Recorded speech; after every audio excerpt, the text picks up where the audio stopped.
बिस्मिल्लाहिर्रहमानिर्रहीम अस्सलाम वालेकुम। आज मैं आपके लिए ड्रिंक लेके आई हूँ जो कि बहुत ही मज़े का आप हर रोज़ अफ्तारी में बनाएंगे। चिया सीड ली हैं मैंने। एक बाउल में पानी ऐड किए है। अब इसमें चिया सीड 2 टेबलस्पून ऐड कर दूँगी।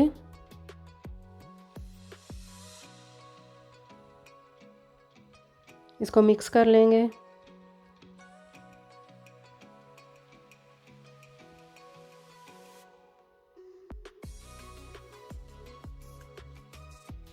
इसको कवर करके हाफ आवर के लिए छोड़ देना है। तो देखें चिया सीड कैसे फूल गए हैं। 3 टेबलस्पून चिया सीड मैंने लिए हैं, 3 टेबलस्पून रूह अफ़ज़ा। अब इसको मिक्स कर लेंगे।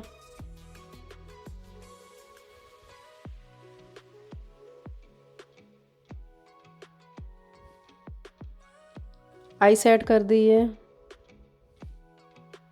मिल्क। अब इसको मिक्स करेंगे।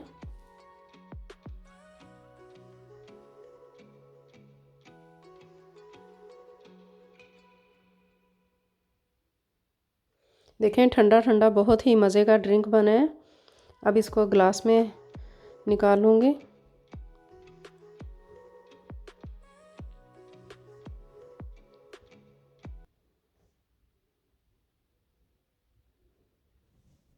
अब आइस और ऐड कर दूंगी इसमें। रूह अफ़ज़ा ऊपर डाल दी है। तो बहुत ही मज़े का ठंडा ड्रिंक। अगर आपको मेरी रेसिपी पसंद आए तो लाइक सब्सक्राइब कर देना। Thanks for watching.